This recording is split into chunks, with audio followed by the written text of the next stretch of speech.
Hello दोस्तों। आज का जो टॉपिक हम डिस्कस करने वाले हैं वो है balance of payment, that is BOP. BOP हमारे सिलेबस की लास्ट हेडिंग का हिस्सा है। और बीओपी को डिस्कस करने से पहले जो एक चीज़ हमें पता होना चाहिए वो है foreign currency exchange rate. Basically foreign currency exchange rate होती क्या है कि जो रुपी है, रुपी को हम किसी दूसरी करेंसी के टर्म में कितनी यूनिट पे कन्वर्ट करते हैं, वो है हमारी फॉरेन करेंसी एक्सचेंज रेट।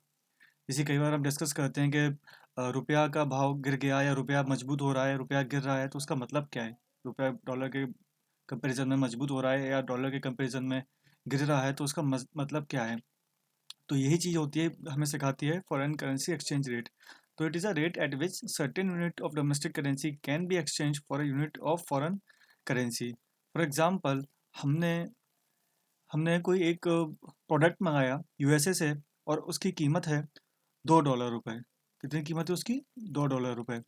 अब हमारे पास तो डॉलर नहीं है, तो हम उसको कैसे पे करेंगे? हम पे करेंगे उससे, कैसे पे करेंगे कि पहले हम जो हमारे एक्सचेंज बैंक्स हैं उनसे हम $2 लेंगे, और देन उसको हम पे करेंगे डॉलर में, ठीक है। तो जो $2 जो है, वो $2 परचेज करने में हमको एक्सचेंज बैंक को कितना इंडियन करेंसी देना पड़ेगा, वही होती है हमारी एक्सचेंज रेट, ठीक है। अगर हम आज के हिसाब से बात करें तो तकरीबन तकरीबन हमको ₹165 देने पड़ेंगे $2 को परचेज करने के लिए, ठीक है। तो इसका मतलब क्या है कि जो डॉलर है, जो $1 है, उसकी कीमत जो आज के टाइम पे मोटी मोटी तौर पे 82.5 रुपीज़ है। यानी कि आपको ₹82 के आसपास खर्च करने पड़ेंगे, तब आप कोई $1 की चीज़ को मंगवा सकते हैं। यही है हमारी फॉरेन करेंसी एक्सचेंज रेट, कि फॉरेन करेंसी को हम अपनी इंडियन करेंसी में किस रेट में एक्सचेंज कर सकते हैं, वो है हमारी फॉरेन करेंसी एक्सचेंज रेट। क्या फैक्टर्स इसको डिफाइन करते हैं, कैसे ये निकाली जाती है आखिर। जैसे कि कल हम देखेंगे कि ये हो सकता है कि 84 हो जाए, या कल हम देखें तो हो सकता है ये 81 हो जाए। तो क्या वो फैक्टर है जो इसको 84 या 81 करेगा, ये हमको आगे इसमें डिस्कस करना है। तो पहली बात कि फॉरेन करेंसी एक्सचेंज रेट होती क्या है। तो फॉरेन करेंसी एक्सचेंज रेट है कि rate at which certain unit of domestic currency can be exchange for a unit of foreign currency, ठीक है। बेसिकली हम फॉरेन करेंसी के अंदर सबसे ज़्यादा जो बात करते हैं वो डॉलर की करते हैं, तो इसके हम अंदर भी हम डॉलर को प्रायोरिटी देंगे हमारे एग्जाम्पल्स के अंदर और बाकी सारी चीज़ों के अंदर। लेकिन ये सिर्फ डॉलर तक लिमिटेड नहीं है, यूरो, पाउंड, येन और अदर जो करेंसीज हैं, इंटरनेशनल करेंसीज हैं, ये सब उन्हीं के लिए, सबके लिए एप्लीकेबल होता है। तो पहला जो सिस्टम है वो है फिक्स्ड एक्सचेंज रेट। बेसिकली ये क्या है कि कुछ कंट्रीज क्या करती हैं, अपनी जो डोमेस्टिक करेंसी है उसकी रेट किसी फॉरेन करेंसी से या फिर गोल्ड से, बेस्ट एग्जांपल है गोल्ड से, लिंक कर देती हैं। तो जैसे जैसे इंटरनेशनल मार्केट में गोल्ड की कीमत बढ़ेगी, वो जो कंट्रीज़ हैं वो अपनी खुद के डोमेस्टिक करेंसी की जो कीमत है उसको बढ़ाती जाएंगी। और अगर गोल्ड गोल्ड की कीमत कम होगी तो फिर वो अपने जो डोमेस्टिक करेंसी है उसकी कीमत को कम करती जाएंगी। इस सिस्टम को बोलते हैं Britain would system. Basically Britain would system क्या है, 1944 के अंदर यूएसए के ब्रिटन वुड के अंदर एक कॉन्फ्रेंस हुई थी जिसको बोलते हैं ब्रिटन वुड कॉन्फ्रेंस। उसके अंदर वर्ल्ड इकोनॉमी से रिलेटेड बहुत सारे अहम फैसले लिए गए। उसमें से एक फैसला था कि जो एक्सचेंज रेट थी उसको बेसिकली डॉलर के साथ में लिंक करना। तो उस टाइम पे जो उस कॉन्फ्रेंस के अंदर जिन पार्टीज ने पार्टिसिपेट किया था, उन्होंने ये फैसला लिया कि वो अपनी अपनी एक्सचेंज रेट को गोल्ड के साथ में फिक्स कर देंगे। लेकिन समय के साथ साथ बहुत सारी कंट्रीज इस सिस्टम से बाहर आती गई क्योंकि ये सिस्टम इतना अच्छा नहीं था, ठीक है। और फाइनली इंडिया इस सिस्टम से कब बाहर आया? 1991 के अंदर इंडिया इस सिस्टम से बाहर आया। ये जो कॉन्फ्रेंस है वो बहुत इंपॉर्टेंट कॉन्फ्रेंस है। इसी कॉन्फ्रेंस के जो रिजल्ट है वो है वर्ल्ड बैंक और हमारा आईएमएफ, जो हम आगे पढ़ेंगे कि ब्रिटन वुड कॉन्फ्रेंस जो हुई थी, ब्रिटन वुड सिस्टम जो निकला था, उसी में ही वर्ल्ड बैंक और उसी के बाद ही वर्ल्ड बैंक और आईएमएफ की स्थापना हुई थी। तो ये वर्ल्ड बैंक और आईएमएफ की स्थापना के अंदर एक अहम रोल अदा करती है ब्रिटन वुड कॉन्फ्रेंस। तो फिक्स्ड एक्सचेंज रेट क्या होता है कि किसी एक पर्टिकुलर चीज़ के साथ में आप अपनी डोमेस्टिक करेंसी की रेट को फिक्स कर देते हैं, वही होता है फिक्स्ड एक्सचेंज रेट। और वो जो पर्टिकुलर चीज़ है वो मोस्ट ऑफ द टाइम रहती है गोल्ड, ठीक है। तो अगर अंतर्राष्ट्रीय बाज़ारों के अंदर अगर सोने का भाव बढ़ रहा है तो आप उसी के हिसाब से अपनी डोमेस्टिक करेंसी का भाव बढ़ाते जाएंगे, और अगर सोने का भाव कम हो रहा है तो आप उसी के हिसाब से अपनी जो डोमेस्टिक करेंसी है उसका भाव भी कम करते जाएंगे, ठीक है। और ये जो सिस्टम था वो हमने भी 1991 तक अपनाया था, और बाकी कंट्रीज भी इसको अपनाती थी, लेकिन समय समय के साथ सब छोड़ती गई थी। हमने कब छोड़ा था इसको? 1991 में छोड़ा था। इसके बाद में आता है मार्केट एक्सचेंज रेट। देखिए यहाँ पे बात मार्केट की आती है ना, वहाँ का सीधा सीधा फंडा है डिमांड एंड सप्लाई। मार्केट का सीधा सीधा फंडा है डिमांड एंड सप्लाई, ठीक है। और मार्केट रेट एक्सचेंज रेट के अंदर होता क्या है कि आपकी जो डोमेस्टिक करेंसी है उसकी जो रेट है वो डिटरमाइन कर दी जाती है मार्केट पे। कैसे मार्केट पे डिटरमाइन कर दी जाती है कि मार्केट के अंदर फॉरेन करेंसी की या फिर हम डॉलर की बात करें तो डॉलर की कितनी अवेलेबिलिटी है, उस हिसाब से तय करेगा कि आपकी रुपये की क्या रेट होने वाली है। फॉर एग्जांपल अगर मार्केट के अंदर डॉलर ज़्यादा हैं तो अल्टीमेटली आपका जो रुपये है वो थोड़ा मजबूत होगा। क्यों? क्योंकि डॉलर बहुत सारे हैं, ठीक है, डॉलर की कमी नहीं है। अब भाई जो महंगी कौन सी चीज़ होती है? जिस चीज़ की अवेलेबिलिटी कम हो, जिस चीज़ को जो चीज़ कम हो हमारे पास में, वही चीज़ तो महंगी होगी। मार्केट के अंदर किसी एक चीज़ की अगर शॉर्टेज हो गई है तो महंगी वही चीज़ होगी। और मार्केट के अंदर कोई चीज़ अगर बहुत ज़्यादा क्वांटिटी में आ गई है तो वो चीज़ सस्ती होगी। सिंपल सा लॉजिक है। इसी तरीके से मार्केट एक्सचेंज रेट के अंदर अगर डॉलर मार्केट के अंदर ज़्यादा आ गया है तो डॉलर जो कीमत है डॉलर की रुपये के टर्म में वो सस्ती हो जाएगी, यानी कि रुपया मजबूत हो जाएगा। सस्ती होने का मतलब क्या है? फॉर एग्जांपल अगर नॉर्मली डॉलर की कीमत अगर 70 रुपये चलती है तो सस्ती होना वो है 60 रुपये होना। डॉलर का रुपये का मजबूत होना क्या है कि डॉलर के कंपैरिजन में रुपये अब 60 रुपीज़ पे आ गया है। ठीक है, यानी कि आप 60 रुपया दे के 1 डॉलर को परचेज कर सकते हैं। ठीक है। और रुपये का कमज़ोर होना क्या है कि नॉर्मली अगर आपका 70 रुपये चलता था लेकिन अब आपको 80 रुपये देना पड़ रहा है 1 डॉलर को परचेज करने के लिए। तो डॉलर का कमज़ोर होना है इस चीज़ का बढ़ना, और डॉलर का मजबूत होना है ये जो रुपये है इसका कम होना। ठीक है, कि आप कितने कम से कम पैसे में 1 डॉलर परचेज कर पा रहे हैं वो आपके रुपये का मजबूत होने का संकेत है। और आपको अपने डॉलर को परचेज करने के लिए अपनी खुद की पूंजी को कितना ज़्यादा देना पड़ रहा है वो आपके डॉलर की क्या कहते हैं कमज़ोर होने का सबूत है। तो मार्केट एक्सचेंज रेट क्या होता है? मार्केट एक्सचेंज रेट क्या होता है? फॉर एग्जांपल कि मार्केट के अंदर डॉलर की जो अवेलेबिलिटी है वो है मार्केट के अंदर $10। मार्केट के अंदर $10 हैं। ठीक है, आप कहीं विदेश में व्यापार कर रहे हैं, आपको उस विदेशी को कोई पेमेंट करना है। ठीक है, आपको पेमेंट करना है तकरीबन तकरीबन 100 रुपये का। आपको पेमेंट करना है 100 रुपये का। ठीक है, अब आप मार्केट के अंदर जाएंगे। ठीक है, तो हमको सिंपल मैथ बताता है कि मार्केट के अंदर $10 हैं, आपको वो $10 खरीदना है कितने रुपए के लिए? 100 रुपये के लिए। तो एक डॉलर की एक्सचेंज रेट जो कितनी आएगी वो आएगी 10 रुपीज़। कितनी आएगी? 10 रुपीज़। ठीक है, कि मार्केट के अंदर जो डॉलर की जो अवेलेबिलिटी है वो $10 है, और जो लोग खरीदने वाले हैं, मैं टोटलिटी की बात कर रहा हूँ, छोटा एग्जाम्पल इसलिए लिया ताकि आपको समझ में आए, है ना। तो मैं टोटल जो मार्केट के अंदर है वो $10 है, टोटल जो मार्केट के अंदर डिमांड है जो लोगों को देना है वो 100 रुपीज़ देना है। ठीक है, तो 100 रुपीज़ के कंपेरिजन में $10 में 1 डॉलर कितने का आएगा? वो आएगा 10 रुपये का आएगा। ठीक है, अभी इसी हिसाब से मार्केट के अंदर क्या हुआ? डॉलर की अवेलेबिलिटी ज़्यादा हो गई। कितने हो गए? मार्केट के अंदर $20 आ चुके हैं अब। ठीक है, और अभी भी जो बिल है हमारा वो सिर्फ 100 रुपीज़ है। ठीक है, तो डॉलर अब ज़्यादा हो चुके हैं और जो हमारा बिल है वो अभी वहीं का वहीं है। ठीक है, तो अब इस केस में क्या होगा? डॉलर की जो कीमत है वो और कम हो जाएगी। फॉर एग्जाम्पल 5 रुपये हो गई अब। ठीक है, क्या आप क्योंकि जो डॉलर है उसकी भरमार है, लेकिन आपको इतनी डॉलर की ज़रूरत है नहीं, आपका जो बिल है वो अभी भी उतना का उतना ही है। ठीक है, तो अब डॉलर की जो कीमत है वो कम हो जाएगी। और इसका उल्टा अगर डॉलर मार्केट के अंदर सिर्फ $5 बचे और आपका बिल उतना का उतना ही है 100 रुपये जो आपको पे करना है, देन आपको इस $5 को बाय करने के लिए अब जो कीमत चुकानी पड़ेगी वो है 20 रुपये।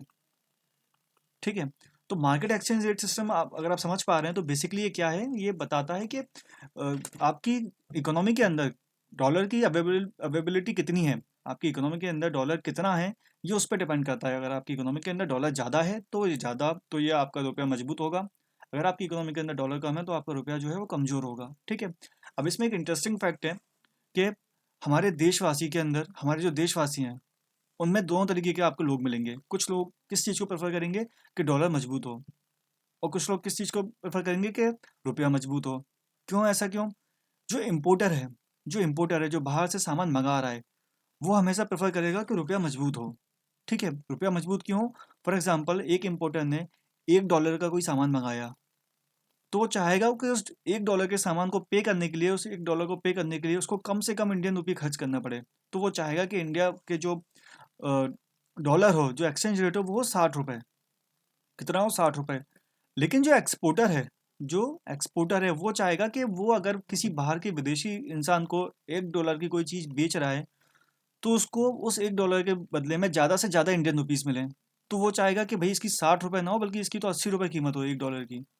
ठीक है, तो कैसा ये कॉन्ट्राडिक्शन है कि हम एक ही देशवासी हैं लेकिन हम एक ही देशवासी होने के बावजूद अलग अलग एक्सचेंज रेट को प्रेफर करते हैं। अगर मैं कहीं बाहर से सामान खरीद रहा हूँ, मेरे को कुछ ज़रूरत है, मुझे एक टीवी की ज़रूरत है या किसी और चीज़ की ज़रूरत है, मैं अगर अमेरिका से $1 का कोई सामान खरीद रहा हूँ तो मैं चाहूँगा कि उस $1 को पे करने के लिए मुझे कम से कम इंडियन रुपीज़ खर्च करना पड़े। लेकिन मैं खुद एक सामान बनाता हूँ और अमेरिका की मार्केट में उसको बेच रहा हूँ, तो मैं चाहूँगा कि उसको बेचने में मुझे बेचने के बाद मुझे ज़्यादा से ज़्यादा इंडियन रुपीज़ मिलें, और ज़्यादा से ज़्यादा इंडियन रुपीज़ कब मिलेंगे? जब डॉलर की कीमत ज़्यादा से ज़्यादा होगी, जब इंडियन रुपीज़ कमज़ोर होगा, ठीक है? तो जो इम्पोर्टर है वो हमेशा चाहेगा कि जो इंडियन रुपये है वो मजबूत रहे, और जो एक्सपोर्टर है वो चाहेगा जो इंडियन रुपीज़ है वो हमेशा कमज़ोर रहे। और इन्हीं दोनों की जो इक्विलिब्रियम इनका जो सेट होता है मिलके, कि कितना मार्केट के अंदर डॉलर है, कितना एक इम्पोर्टर चाह रहा है, कितना एक एक्सपोर्टर चाह रहा है, इन सब इक्वेशंस को निकाल के जो हम पे हमारे हमको जो रेट मिलती है वो मिलती है मार्केट एक्सचेंज रेट। तो मार्केट एक्सचेंज रेट बेसिकली कुछ नहीं है, वो कि मार्केट के अंदर डॉलर की अवेलेबिलिटी के ऊपर जो डॉलर की कीमत फ्लक्चुएट होती है वो होती है मार्केट एक्सचेंज रेट। इसके बाद में एक manage floating exchange rate.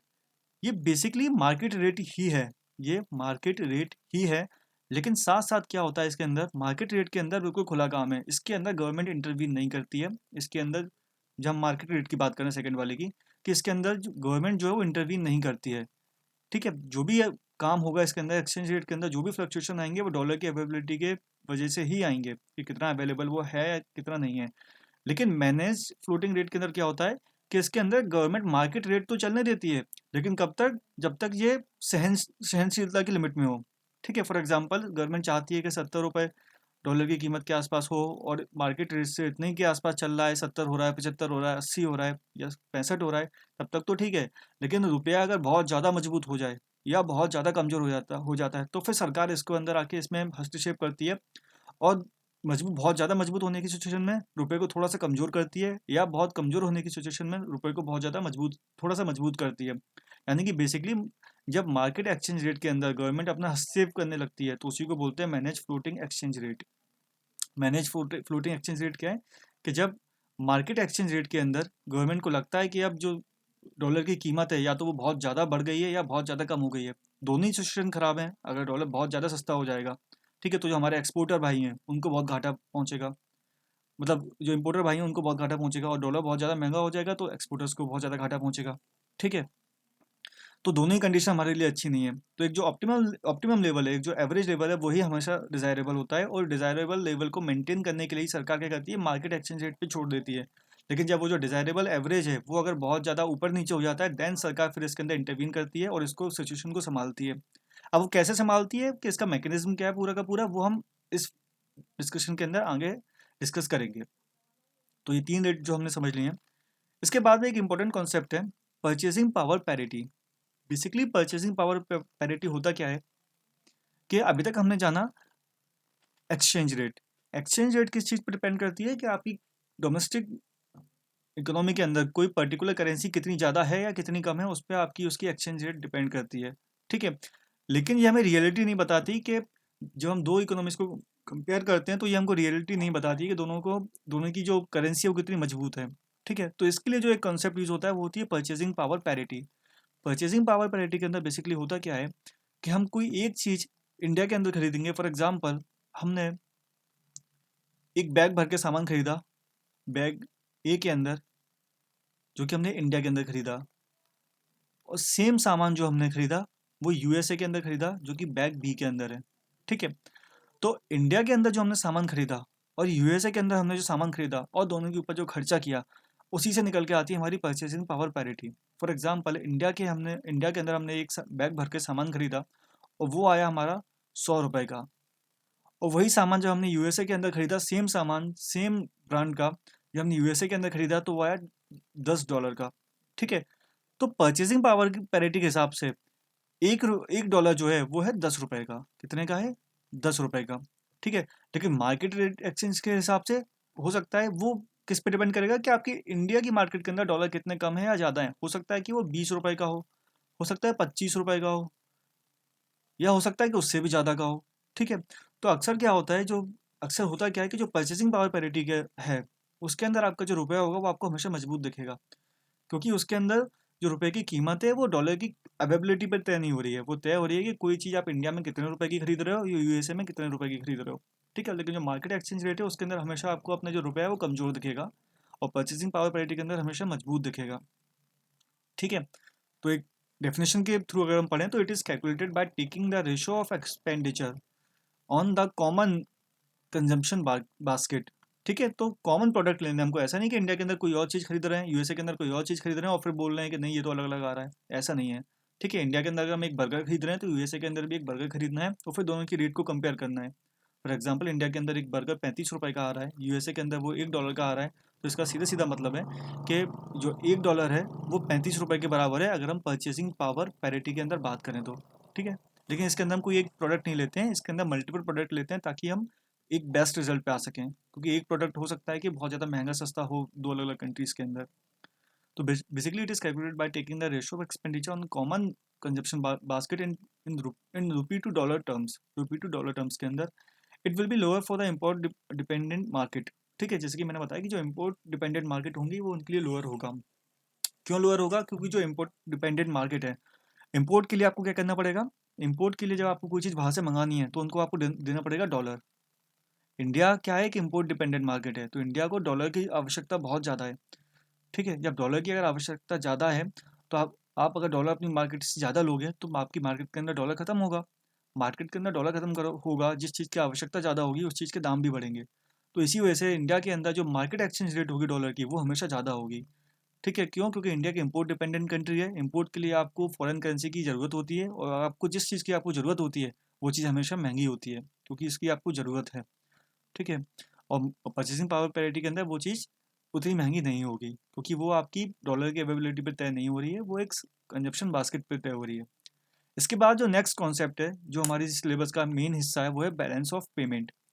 Balance of payment दिखाता है कि इंडिया के अंदर कितना फॉरेन करेंसी आई और कितनी इंडियन करेंसी बाहर गई।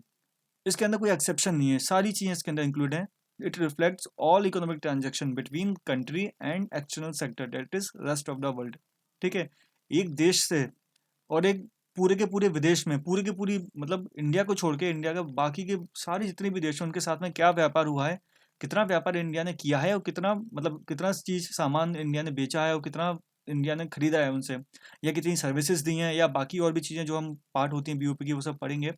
तो बेसिकली इंडियन रुपीस कितना बाहर गया है और फॉरेन करेंसी कितनी अंदर आई है, इसी का जो बैलेंस है वो बताता है हमें बैलेंस ऑफ पेमेंट। ठीक है, तो ये क्या बताता है कि इंडियन करेंसी कितनी बाहर गई है, बाहर in the sense out out of India गई है, और कितनी आउट ऑफ इंडियन करेंसी कितनी या फिर कितनी फॉरेन करेंसी इंडिया के अंदर आई है। इसी चीज़ का जो बैलेंस है उसी को बोलते हैं हम बैलेंस ऑफ पेमेंट। तो अगर बात करें नेट इनफ्लोज की तो ये बताता है कि इनफ्लो माइनस आउटफ्लो। इनफ्लो मतलब वो करेंसी जो अंदर आई हमारे, और आउटफ्लो मतलब वो करेंसी जो हमारी इंडियन करेंसी वो जो बाहर गई है। इनफ्लो मतलब जो फॉरेन करेंसी इंडिया में आई है और आउटफ्लो मतलब जो इंडियन करेंसी फॉरेन में गई है। इसी का जो बैलेंस है वो उससे वो हमें पता चलता है बैलेंस ऑफ पेमेंट से। बैलेंस ऑफ पेमेंट के 3 कंपोनेंट होते हैं। एक होता है करेंट अकाउंट, एक होता है कैपिटल अकाउंट, एक तीसरा जो कंपोनेंट होता है इंपॉर्टेंट कंपोनेंट वो है फॉरेक्स रिजर्व। ये तीनों क्या होते हैं वो हम आगे डील करेंगे। ठीक है, आपने 2 कंसेप्ट अक्सर सुने होंगे, बीओपी डेफिसिट या बीओपी सरप्लस। ये बेसिकली होता क्या है? बीओपी डेफिसिट और बीओपी सरप्लस का मतलब ये है कि अगर हमारे जो इनफ्लोज हैं वो कम होंगे और आउटफ्लो ज़्यादा होंगे, इसका मतलब है बीओपी डेफिसिट, यानी कि हमारा बैलेंस ऑफ पेमेंट जो है वो नेगेटिव है। कैसे नेगेटिव है? कि आप अपनी जो करेंसी है वो खर्च ज़्यादा कर रहे हो और बाहर की करेंसी को कम अर्जित कर पा रहे हो। ठीक है, आपने मान के चला, हम यूनिट के टर्म्स में बात करें तो मान के चला कि आपने एक साल के अंदर अपनी 100 यूनिट का सामान बेचा या 100 यूनिट का आपका पैसा बाहर गया, बाहर की कंट्री के अंदर, और पूरे विश्व से आपकी इकोनॉमी के अंदर सिर्फ 80 यूनिट पैसा अंदर आया। ठीक है, तो आप -20 यूनिट में हो, यानी कि आप बीओपी डेफिसिट के अंदर हो। आप बीओपी डेफिसिट के अंदर हो। बेसिकली डेफिसिट का कंसेप्ट जो हमने बजट के अंदर भी पढ़ा था, ये उसी से कुछ आप रिलेट कर सकते हैं। तो डेफिसिट का मतलब ये है कि आपकी इकोनॉमी के अंदर फॉरेन करेंसी कम आ रही है और आपकी इकोनॉमी से फॉरेन इकोनॉमी के अंदर आपकी करेंसी ज़्यादा जा रही है। ये एक केस है बीओपी डेफिसिट का। और बीओपी सरप्लस क्या होता है? वो इसका उल्टा है कि आपके जो इनफ्लोज हैं वो ज़्यादा हैं और जो आपके आउटफ्लोज हैं वो कम हैं। इनफ्लो ज़्यादा ज़्यादा होने का मतलब ये है कि आपका जो रुपये है, आपका जो फॉरेन करेंसी है वो आपकी इकोनॉमी के अंदर ज़्यादा आ रहा है। वो आउटफ्लो कम होने का मतलब ये है कि जो आपकी जो रुपये है वो फॉरेन इकोनॉमी के अंदर कम जा रहा है ना? इसका मतलब ये है कि आपने इन एक साल के अंदर इंडियन करेंसी की 80 यूनिट जो थी वो विदेश में गई और विदेश से इंडिया में 100 यूनिट आई, यानी कि आप +20 हो इस केस के अंदर। तो आप किस में हो? सरप्लस में हो, आप सरप्लस में हो। ठीक है, तो ये दो कॉन्सेप्ट होते हैं, बीओपी डेफिसिट और बीओपी सरप्लस। बीओपी डेफिसिट का मतलब है कि इंडियन करेंसी का जो है वो बाहर ज़्यादा जा रही है और फॉरेन करेंसी अंदर कम आ रही है। और बीओपी सरप्लस का मतलब ये है कि जो इंडियन करेंसी है वो बाहर कम जा रही है और जो फॉरेन करेंसी है वो इंडिया के अंदर ज़्यादा आ रही है। ये दो केसेस हमारे बनते हैं। डेफिसिट कोई अच्छी कंडीशन नहीं है, कोई भी कंट्री इसको प्रेफर नहीं करेगी, क्योंकि इस केस के अंदर आपके यहाँ पे आप डेफिसिट में जा रहे हो, यानी कि आपके पास फॉरेन करेंसी खत्म हो रही है।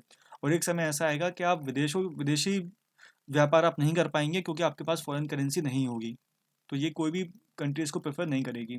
ठीक है, तो हम अब स्टडी करते हैं ये तीनों के तीनों जो अकाउंट थे या तीनों के तीनों पार्ट थे जो बीओपी के, वो हम अब स्टडी करेंगे। एक इंपॉर्टेंट पॉइंट ये है कि जो बीओपी जो काउंट की जाती है, कैलकुलेट की जाती है, वो सिर्फ और सिर्फ करेंट अकाउंट और कैपिटल अकाउंट के जरिए ही कैलकुलेट की जाती है। ठीक है, इसके अंदर फॉरेक्स रिजर्व का हिस्सा नहीं होता है। So next topic is current account. See, current account क्या होता है? करेंट अकाउंट हमको बताता है, अगर आप थोड़ा सा अपने बजट वाले हिस्से से कंपेयर करेंगे, तो हमने जो पढ़ा था कि करेंट के अंदर जो चीज़ें आती हैं हमारी, वो आती हैं रोज़मर्रा की होने वाली। ठीक है, तो करेंट अकाउंट हमको बताता है कि रोज़मर्रा में या डेली रूटीन में कितना पैसा हमारा बाहर जाता है और कितना बाहर का पैसा हमारी इकोनॉमी के अंदर आता है। ये बताता है हमारा करेंट अकाउंट। तो basically it shows the short term international transaction. ये क्या दिखाता है? हमारे जो शॉर्ट टर्म इंटरनेशनल ट्रांजेक्शन है, ये उसको शो करता है। कितना short term? Usually of 1 year. ठीक है, कोई ट्रांजेक्शन जो कि 1 साल के अंदर कंप्लीट हो जाता है, उस ट्रांजेक्शन का जो लेखा जोखा है वो पूरा करेंट अकाउंट के अंदर आता है। ठीक है, सिंपल भाषा में बात करें तो करेंट अकाउंट के अंदर हमारे व्यापार से संबंधित चीज़ें आती हैं, व्यापार चीज़ों का भी और व्यापार सर्विसेज का भी। ठीक है, तो करेंट अकाउंट का जो पहला पार्ट है वो है नेट एक्सपोर्ट्स। जो पहला पार्ट है करेंट अकाउंट का वो है नेट एक्सपोर्ट्स। नेट एक्सपोर्ट जिसको नेट विजिबल भी बोलते हैं। क्या बोलते हैं इसको? Net visible. ठीक है, तो नेट एक्सपोर्ट क्या होता है? नेट एक्सपोर्ट बताता है कि इंडिया से कितनी चीज़ें बन के बाहर गई और कितनी चीज़ें इंडिया के अंदर बनी हुई, कितनी बाहर बनी हुई चीज़ें इंडिया के अंदर आई। फॉर एग्जांपल कि हमने हमने कुछ प्रोडक्ट बनाए जिनकी कीमत थी 100 रुपये। ठीक है, और वो हमने फॉरेन कंट्री में सेल किए, यानी कि एक्सपोर्ट किए। ठीक है, और कुछ जो प्रोडक्ट थे जो कि 120 रुपए के थे, वो हमने फॉरेन कंट्रीज से इम्पोर्ट किए, यानी कि फॉरेन कंट्रीज के अंदर बने हुए प्रोडक्ट हमने अपनी इंडियन मार्केट के अंदर परचेज किए, और वो किस कीमत के थे? 120 रुपए की कीमत के थे। और जो हमने बेचे फॉरेन कंट्रीज को, वो थे 100 रुपए की कीमत के।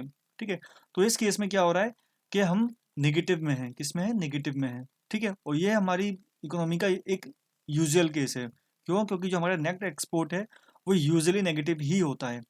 क्यों होता है? क्योंकि हमारे यहाँ पे जितना हम सामान इंपोर्ट करते हैं, उतना हम एक्सपोर्ट नहीं कर पाते। हम अगर 100 रुपए का सामान इंपोर्ट कर पा रहे हैं, 100 रुपए का सामान इंडिया के अंदर बना के विदेश में बेच पा रहे हैं, तो हम 120 रुपए का सामान विदेश में बना हुआ इंडिया में खरीद लेते हैं। ठीक है, तो इसलिए हमारा जो नेट एक्सपोर्ट है या नेट जो विजिबल है, जो ट्रेड ऑफ गुड्स है, सामान का जो व्यापार है, वो हमारे लिए कैसा है? नेगेटिव है। वो हमारे लिए नेगेटिव है। अगर अब क्या हो रहा है, जो करंट अकाउंट है उसका एक हिस्सा नेगेटिव हो गया। ठीक है, अब दूसरे हिस्से की बात करेंगे। दूसरा हिस्सा है नेट इनविजिबल्स। दूसरा हिस्सा है हमारा नेट इनविजिबल्स। नेट इनविजिबल्स के अंदर दो चीज़ें आती हैं, एक है नेट सर्विसेज, एक है net factor income. Net services क्या होता है कि हमारे जो बंदे हैं जो कि विदेश में काम कर रहे हैं, ठीक है, फॉर एग्जांपल अमेरिका की किसी कंपनी के अंदर, गूगल के अंदर, माइक्रोसॉफ्ट के अंदर इंडियन इंजीनियर्स काम कर रहे हैं। ठीक है, तो वो हिस्सा बनेंगे नेट सर्विसेज का। ठीक है, इसके अलावा गल्फ कंट्रीज के अंदर जो हमारी लेबर काम कर रही है, वो भी किसका हिस्सा बनेगी? नेट सर्विसेज का। ठीक है, और ये हमारे लिए पॉजिटिव है। क्यों? क्योंकि जितने हमारे लोग बाहर एम्प्लॉयड हैं, उतने हमारी इकोनॉमी के अंदर बाहर के लोग एम्प्लॉयड नहीं हैं। ठीक है, हम इस तरीके से जो पैसा रिसीव होता है उसे बोलते हैं रेमिटेंसेस, उसे बोलते हैं रेमिटेंसेस। और हम है इंडिया जो है, वो वर्ल्ड में सबसे ज़्यादा रेमिटेंसेस रिसीव करने वाली कंट्रीज में से एक है। ठीक है, तो इंडिया के अंदर जो नेट सर्विसेज है वो पॉजिटिव है। क्यों? क्योंकि हमारे यहाँ के बहुत सारे बंदे वर्ल्ड के डिफरेंट डिफरेंट पार्ट्स के अंदर एम्प्लॉयड हैं और वहाँ से पैसा कमा रहे हैं, इंडिया के अंदर भेज रहे हैं। ठीक है, तो इस मामले में हम कैसे हैं? पॉजिटिव हैं। नेट सर्विसेज के मामले में हम पॉजिटिव हैं। दूसरी एक चीज़ होती है net net factor income. Net factor income क्या होता है कि हमारे जो बंदे हैं वो बाहर व्यापार करके कितना पैसा कमा पा रहे हैं। ठीक है, बाहर की कंपनीज में इन्वेस्टमेंट करके कितना पैसा कमा पा रहे हैं, और जो बाहर के बंदे हैं वो इंडिया के अंदर इन्वेस्टमेंट करके और इंडिया के अंदर व्यापार करके कितना पैसा कमा रहे हैं। इस सब चीज़ों का लेखा जोखा होता है वो होता है नेट फैक्टर इनकम के अंदर, और ये हमारे लिए नेगेटिव है। लेकिन जो नेट सर्विसेज है वो हमारे लिए पॉजिटिव है, लेकिन जो नेट फैक्टर इनकम है वो हमारे लिए नेगेटिव है। क्यों? क्योंकि हम बाहर की इकोनॉमी से इतना प्रॉफिट नहीं कमा पाते जितना बाहर के लोग आके हमारी इकोनॉमी से प्रॉफिट कमा लेते हैं। ठीक है, तो जो नेट फैक्टर इनकम है वो हमारे लिए नेगेटिव है, जो नेट सर्विसेज है जो वो हमारे लिए पॉजिटिव है। क्यों? क्योंकि इंडिया जो है वो वर्ल्ड के रेमिटेंसेस के मामले में नंबर जो जो टॉप कंट्रीज हैं उसके अंदर आता है। ठीक है, इसके बाद तीसरा हिस्सा जो होता है बीओपी करेंट अकाउंट का वो है ट्रांसफर पेमेंट। ट्रांसफर पेमेंट के अंदर बेसिकली मतलब ये होता है कि जो कुछ एड मिलती हैं, ठीक है, कुछ एड जो मिलती हैं, ट्रांसफर पेमेंट का सीधा सीधा मतलब ये है कि वो पैसा जो आपको वापस नहीं करना है। ठीक है, जो सहायता मिलती है, जो फॉरेन कंट्री से जो सहायता मिलती है वो भी हमारे करेंट अकाउंट के अंदर आके कैलकुलेट होती है। ठीक है, तो पूरा का पूरा सिस्टम क्या बनना है कि हमारा जो नेट एक्सपोर्ट है वो नेगेटिव है, जो हमारा नेट इनविजिबल्स है वो पॉजिटिव है। नेट एक्सपोर्ट हमारा नेगेटिव, नेट इनविजिबल्स जो है जिसके दो पार्ट है, नेट सर्विसेज और नेट फैक्टर इनकम, जिसमें नेट सर्विसेज पॉजिटिव है और बहुत ज़्यादा पॉजिटिव है, और नेट फैक्टर इनकम नेगेटिव है। ठीक है, तो ओवरऑल हमारा नेट एक्सपोर्ट जो है जो विजिबल है वो नेगेटिव है, नेट इनविजिबल है वो हमारा पॉजिटिव है। और इसका जो रिजल्ट आता है वो बेसिकली ये आता है कि हमारा करंट अकाउंट है वो हमेशा नेगेटिव में ही चलता है, मोस्ट ऑफ द टाइम वो नेगेटिव में ही चलता है। क्यों? क्योंकि जो हमारा एक्सपोर्ट है, जो हमारा नेट एक्सपोर्ट है वो इतना ज़्यादा नेगेटिव है कि जो नेट इनविजिबल है वो उसकी पूर्ति नहीं कर पाता है। तो जो फाइनल रिजल्ट आता है वो अक्सर ये आता है कि हमारा जो करंट अकाउंट है वो हमेशा अक्सर किस में चलता है? नेगेटिव में चलता है। जो हमारा करंट अकाउंट है वो अक्सर नेगेटिव में ही चलता है। ठीक है, कभी कभार ऐसा हुआ है जैसे कि 2003 के अंदर ऐसा हुआ था जब हमारा करंट अकाउंट पॉजिटिव हुआ था। ठीक है, और किसी भी कंट्री का करंट अकाउंट पॉजिटिव होना बहुत ज़रूरी है। क्योंकि करंट अकाउंट से जो इनकम हो रही है हमारी, वो हमारी शुद्ध इनकम है, वो हमको किसी को वापस नहीं करनी। जैसा कि रेवेन्यू के साथ में केस था जब हमने बजट पढ़ा था, तो जो रेवेन्यू जो हमारी रिसीप्ट थी उसके उससे जो हमको पैसा मिलता है वो शुद्ध पैसा होता है, वो हमें किसी को वापस नहीं करना होता है। इसी तरीके से करंट अकाउंट से जो पैसा हमको मिलता है वो हमारा बिल्कुल शुद्ध प्रॉफिट है, वो हमें किसी को वापस नहीं करना होता है।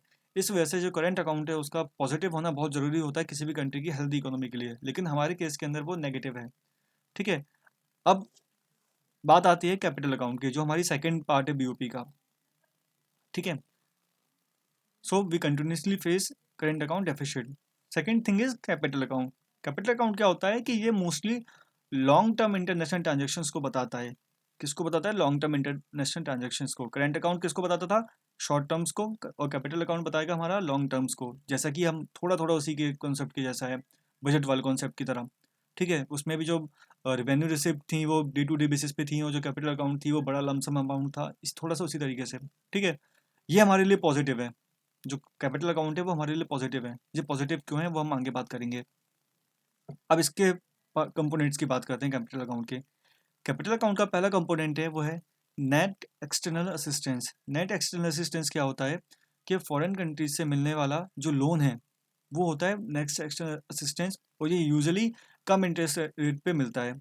तो हमारी भारत सरकार जो फॉरेन कंट्रीज से और जो इंटरनेशनल ऑर्गेनाइजेशंस हैं जैसे कि वर्ल्ड बैंक हुआ और बाकी की जो हुआ एशियन डेवलपमेंट बैंक हुआ, ऐसी जो इंटरनेशनल ऑर्गेनाइजेशंस हैं उनसे जो लोन लेता है, या ओडीए हुआ, official developmental grants aid, sorry official development aid जो होती है, इस तरीके के जो लोन्स हैं जो कि कम इंटरेस्ट रेट पे मिलते हैं उसको बोलते हैं नेट एक्सटर्नल असिस्टेंस।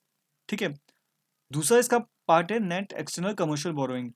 ये वो लोन है जो कि इंडियन कंपनीज लेती हैं फॉरेन फाइनेंशियल इंस्टीट्यूशन से, और ये यूजुअली हायर इंटरेस्ट रेट पे मिलते हैं।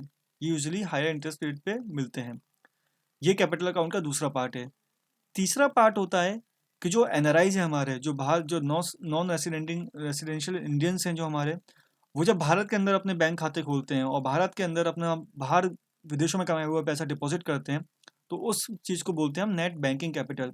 अब वो लोग विदेश में क्यों डिपॉजिट, इंडिया में आके क्यों डिपॉजिट करते हैं? कोई बंदा कमा रहा है यूएई में, कमा रहा है यूएसए में, लेकिन अपना पैसा डिपॉजिट कर रहा है आके इंडिया में। ऐसा इसलिए होता है क्योंकि जो इंडियन बैंक्स हैं वो यूजुअली हायर इंटरेस्ट रेट पे करते हैं। ठीक है, इंडिया के अंदर अगर इंटरेस्ट रेट 4 5 6% है, तो यूएसए के अंदर वो ज़्यादा से ज़्यादा 1 या 2% होता है। क्यों? क्योंकि ये डेवलप्ड नेशंस हैं, है ना, ये इतना इंटरेस्ट रेट नहीं देते हैं। जो हमारे डेवलपिंग नेशंस हैं वहाँ पे इंटरेस्ट रेट ज़्यादा होता है। ठीक है, तो नेट बैंकिंग कैपिटल। उसके बाद में जो उसका फोर्थ पार्ट है वो है net foreign investment. Foreign investment जो हमारे फॉरेन इन्वेस्टर्स हैं जो हमारी इंडियन इकोनॉमी के अंदर इन्वेस्ट करते हैं, किसके थ्रू इन्वेस्ट करते हैं? एफडीआई के थ्रू इन्वेस्ट करते हैं, एफपीआई के थ्रू इन्वेस्ट करते हैं, FII के थ्रू इन्वेस्ट करते हैं। ये सारे कॉन्सेप्ट हम अगली वीडियो में जानेंगे, ये सब क्या होते हैं। तो नेट आपने जाना होगा, आप समझ पा रहे होंगे कि जो कैपिटल अकाउंट है उसके अंदर जो मोस्ट ऑफ द उसके जो कंपोनेंट हैं वो कैसे हैं, वो आपका शुद्ध प्रॉफिट नहीं है। Net Exter for example net external assistance, वो आपको लोन है, आपको चुकाना पड़ेगा, भले ही वो कम इंटरेस्ट रेट पे मिला है, कंसेशनल रेट्स पे मिला है, लेकिन चुकाना तो फिर भी पड़ेगा। Second, net external commercial borrowing, वो आपको ज़्यादा रेट पे मिला है, वो भी आपको चुकाना ही पड़ेगा। नेट बैंकिंग कैपिटल, एक एनआरआई आके आपकी इकोनॉमी के अंदर अपना पैसा रख रहा है, लेकिन किसी दिन तो वो अपना पैसा वापस निकालेगा, तो वो भी आपको वापस करना पड़ेगा। और नेट फॉरेन इन्वेस्टमेंट, एक बंदा आके आपकी इकोनॉमी के अंदर इन्वेस्टमेंट कर रहा है, लेकिन उससे जो प्रॉफिट बनेगा वो तो वो अपनी खुद की कंट्री के अंदर ले जाएगा, हो सकता है कुछ टाइम बाद अपना इन्वेस्टमेंट भी ले जाए। तो आप समझ पा रहे होंगे कि कैपिटल अकाउंट के अंदर जो भी हमको अर्निंग हो रही है वो हमारी प्रॉफिट नहीं है, वो टेम्परेरी अर्निंग है। ठीक है। और तो कोई भी कंट्री ये प्रेफर नहीं करेगी कि उसका जो कैपिटल अकाउंट हो, उसकी जो बीओपी है वो उसके कैपिटल अकाउंट पे डिपेंड करे। वो चाहेगी कि उसकी जो बीओपी हो उसके करंट अकाउंट पे डिपेंड करे, क्योंकि करंट अकाउंट के अंदर जो अर्निंग होगी वो वापस करने वाली नहीं है, लेकिन कैपिटल अकाउंट के अंदर जो अर्निंग है वो वापस करने वाली ही है। ठीक है। अब कैपिटल अकाउंट जो है वो हमारा बहुत पॉजिटिव है, बहुत पॉजिटिव है। बहुत पॉजिटिव होने का जो रीजंस हैं वो क्या रीजंस हैं? पहला रीजन तो ये कि इंडिया फेवरेट डेस्टिनेशन है एफडीआई वगैरह के लिए। ठीक है। फॉरेन इन्वेस्टमेंट्स, फॉरेन जो इन्वेस्टमेंट्स होते हैं, फॉरेन इन्वेस्टर्स जो होते हैं वो इंडिया को काफ़ी प्रेफर करते हैं इन्वेस्टमेंट करने के लिए। क्यों? क्योंकि इंडिया एक बहुत बड़ी मार्केट है। दूसरा, जैसा कि हमने बताया, जैसा कि हमने सुना अभी, कि जो बैंकिंग कैपिटल है वो हमारे इंडिया के अंदर बहुत है। क्यों? क्योंकि हमारी जो इंडियन बैंक्स हैं वो हाई इंटरेस्ट रेट ऑफर करती हैं। ठीक है। तो ये कुछ रीजंस हैं जिसकी वजह से जो हमारा जो कैपिटल अकाउंट है वो पॉजिटिव है। ठीक है। अब हमने पहले क्या जाना था कि जो हमारा करेंट अकाउंट है वो नेगेटिव है। ठीक है। और जो कैपिटल अकाउंट है वो हमारा कैसा है? पॉजिटिव है। ठीक है। ये दोनों ही चीज़ें मिलकर डिटरमाइन करते हैं हमारे बीओपी को, बैलेंस ऑफ पेमेंट को। ठीक है।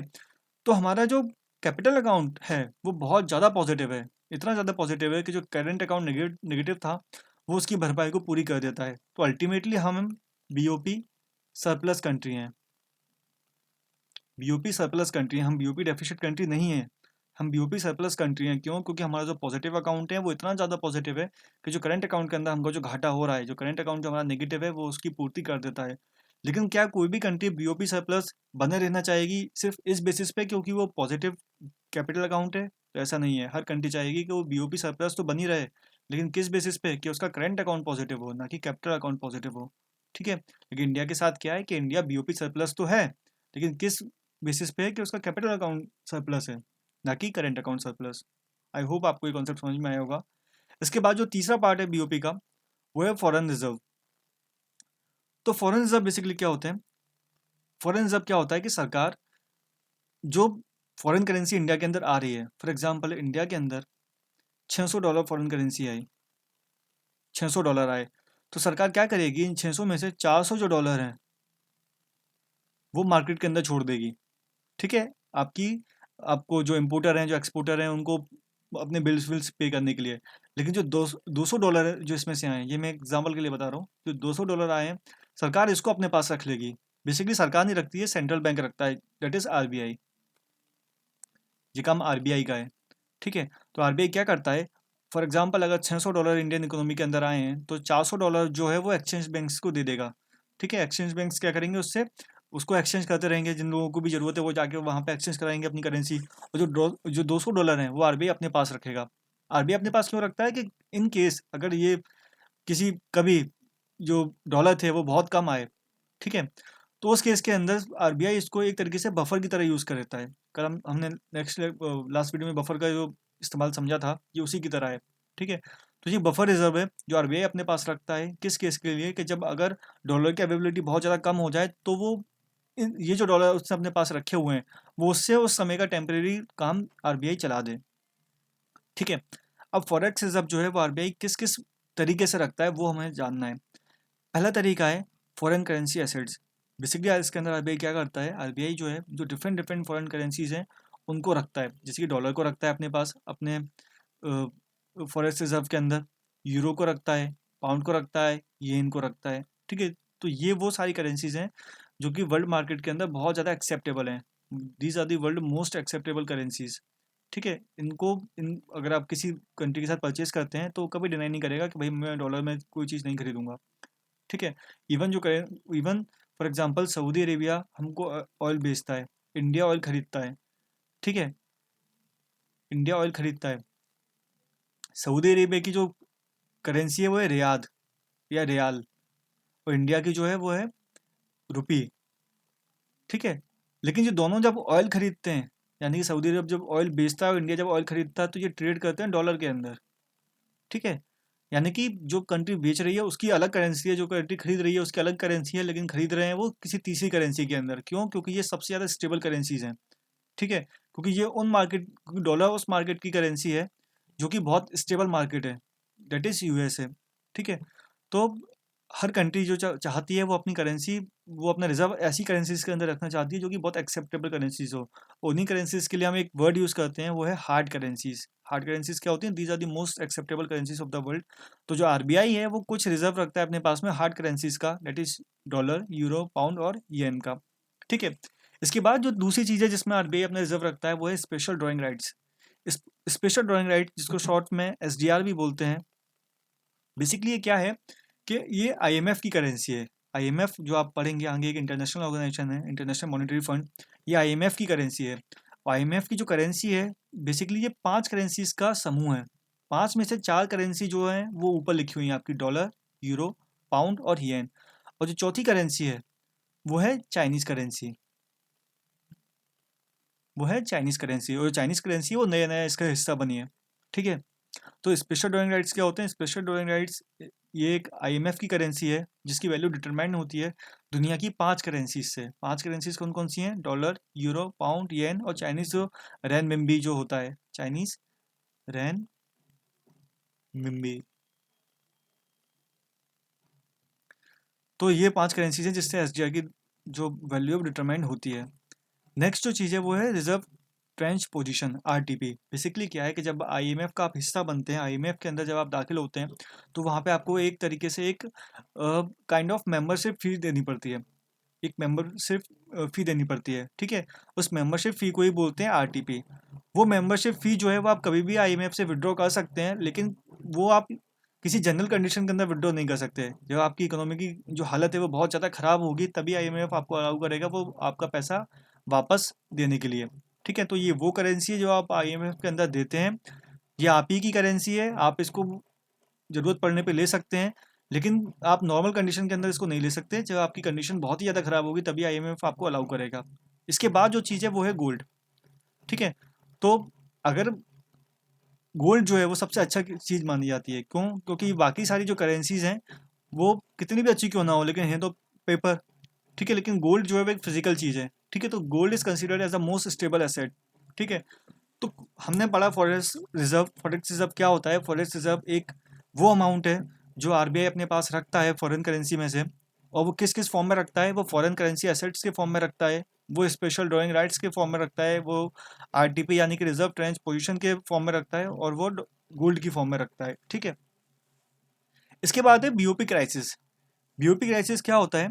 बीओपी क्राइसिस वो सिचुएशन है जब आप बीओपी डेफिसिट चल रहे हो, यानी कि आपका करेंट अकाउंट और कैपिटल अकाउंट का अर्निंग मिला के आपकी उसकी स्पेंडिंग से ज़्यादा हो रही, सॉरी, आपकी जो करेंट अकाउंट और कैपिटल अकाउंट की स्पेंडिंग है वो आपकी अर्निंग से ज़्यादा हो रही हो, और साथ साथ आपका फॉरेक्स रिजर्व भी खत्म हो जाए। एक कंडीशन तो वो हो सकती है कि टेम्परेरी आप बीओपी डेफिसिट चल रहे हो, लेकिन आपका जो फॉरेक्स रिजर्व है वो काफ़ी स्ट्रॉन्ग है, तो इस केस में आप बीओपी क्राइसिस में नहीं आओगे, ठीक है। लेकिन जब आप बीओपी डेफिसिट चल रहे हो और ऊपर से आपका फॉरेक्स रिजर्व भी खत्म होता जा रहा है, तो उस कंडीशन को बोलेंगे बीओपी क्राइसिस, उस कंडीशन को बोलेंगे बीओपी क्राइसिस। नेक्स्ट थिंग है import cover. Import cover basically हमको बताता है कि जो हमारा फॉरेक्स रिजर्व है वो कितने समय तक हमारे इम्पोर्ट को बनाए रख सकता है। फॉर एग्जांपल कि अगर आज से ही फॉरेन अर्निंग होना किसी एक्सट्रीम कंडीशन के अंदर बंद हो जाए, कि आज से ही इंडियन मार्केट के अंदर डॉलर आना बिल्कुल बंद हो गया, तो आरबीआई का जो फॉरेक्स रिजर्व है वो कितने दिनों तक इम्पोर्ट जो है, हमारा जो नेसेसरी इम्पोर्ट है उसका बिल पे कर सकता है। वही हमारा बताता है इम्पोर्ट कवर, और ये यूजुअली कम से कम 5 महीने का होना चाहिए। ये कंडीशन आई थी 1991 के अंदर, जब ये इम्पोर्ट कवर था वो सिर्फ 14 दिन का बचा था। इसी के बाद ही सरकार ने जो किए थे एलपीजी रिफॉर्म्स, सरकार ने इसी के बाद एलपीजी रिफॉर्म्स किए थे, जो प्राइवेटाइजेशन और लिबरलाइजेशन और ग्लोबलाइजेशन जो वगैरह जो सब किया था वो इसी कंडीशन के बाद में किया था। तो बीओपी क्राइसिस क्या होता है? बीओपी क्राइसिस वो सिचुएशन है जब आप बीओपी डेफिसिट चल रहे हो, साथ साथ आपका फॉरेक्स रिजर्व भी डिप्लीट हो जाए, ठीक है। और इम्पोर्ट कवर क्या होता है? इम्पोर्ट कवर का मतलब है कि आपका जो फॉरेक्स रिजर्व है वो, अगर आपका फॉरेन करेंसी का अर्निंग बिल्कुल बंद हो जाती है तो उस केस में आपका फॉरेक्स रिजर्व आपको कितने दिनों तक आपको जिंदा रख सकता है इंटरनेशनल मार्केट के अंदर, वही होता है आपका इम्पोर्ट कवर। ठीक है। अब इस एक एक्स्ट्रा कॉन्सेप्ट है कि इस फॉरेक्स रिजर्व का एक और यूज़ होता है, जैसे कि हमने पढ़ा था कि मैनेज फ्लोटिंग एक्सचेंज रेट। अब मैनेज फ्लोटिंग एक्सचेंज रेट काम कैसे करती है, थोड़ा सा उसको हम जान लेते हैं, एक एडिशनल इन्फॉर्मेशन। देखिए, आपकी कंट्री के अंदर $600 आए, $600 में से $400 आपकी मार्केट में चले गए और $200 जो थे वो आरबीआई ने अपने पास रखे। किसकी फॉर्म में? फॉरेक्स रिजर्व की फॉर्म में। ठीक है। अब फॉरेन एक्सचेंज काम कैसे करता है कि जो ये $400 थे वो आपके एक्सचेंज बैंक्स को दे दिए गए, 200 जो डॉलर थे वो आरबीआई ने अपने पास रख लिए। आप क्या करेंगे, आपको अगर फॉरेन करेंसी चाहिए तो आप एक्सचेंज बैंक के अंदर जाएंगे, वहाँ पे इंडियन करेंसी डिपॉजिट करेंगे और फॉरेन करेंसी को आप ले लेंगे। ठीक है। लेकिन किसी स्पेशल केस के अंदर, बहुत एक्सट्रीम केस के अंदर, आपका जो डॉलर की कीमत थी वो क्या होगी? वो होगी इंडियन रुपये के कंपेरिजन में $100, यानी कि आप $100 दे के आपको $1 खरीदना पड़ रहा है। यानी कि आपका जो रुपया था वो बहुत ज़्यादा कमज़ोर हो चुका है। अब इतना कमज़ोर जब रुपया होगा तो फिर आरबीआई को इंटरवीन करना पड़ेगा। लेकिन आरबीआई कैसे इंटरवीन करेगी? आरबीआई ये नहीं कह सकती ना कि कल से डिक्लेयर कर दे खाली कि नहीं कल से डॉलर की कीमत इतनी है। डिक्लेयर करके कुछ नहीं होता। ठीक है, क्योंकि सारी की सारी चीज़ें किस पे डिपेंड करती हैं? आपकी चीज़ की अवेलेबिलिटी पे और उसकी डिमांड पे, डिमांड एंड सप्लाई पे डिपेंड करती हैं। तो आरबीआई इस केस के अंदर क्या करेगा कि उसके जो ये जो रिजर्व था $200 का, फॉरेक्स रिजर्व, आरबीआई इसमें से $100 रिलीज कर देगा एक्सचेंज बैंक्स के पास में। अब एक्सचेंज बैंक्स के पास में कितने डॉलर हो गए? $500। यानी कि एक्सचेंज बैंक्स के पास में डॉलर बढ़ गए। अब जब डॉलर बढ़ गए तो डॉलर की कीमत कम हो जाएगी, डॉलर की कीमत कम हो जाएगी और अब जो डॉलर मिलने लगा वो हमको मिलने लगा 90 रुपीज़ में $1। तो इस तरीके से आपकी मैनेज फ्लोटिंग एक्सचेंज रेट काम करती है। आरबीआई क्या करता है, अपना जो फॉरेक्स रिजर्व है उसमें से कभी कभी, हमेशा नहीं, ये बहुत रेयर केस के अंदर होता है, जब आरबीआई को ऐसा लगे कि चीज़ें हाथ से बाहर जा चुकी हैं, तब फिर आरबीआई क्या करता है कि जो फॉरेक्स रिजर्व है इसके अंदर से कुछ अमाउंट जो है वो रिलीज कर देता है आपके एक्सचेंज बैंक के पास में। तो इस केस में क्या होगा कि आपके एक्सचेंज बैंक के पास में अब ज़्यादा डॉलर आ चुके हैं। ठीक है। अब ज़्यादा डॉलर आने का मतलब ये है कि आप अब जो डॉलर की कीमत है वो अब सस्ती हो जाएगी, जो रुपया है आपका वो मजबूत हो जाएगा।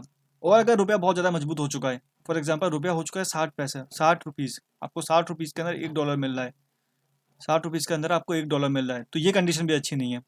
ठीक है।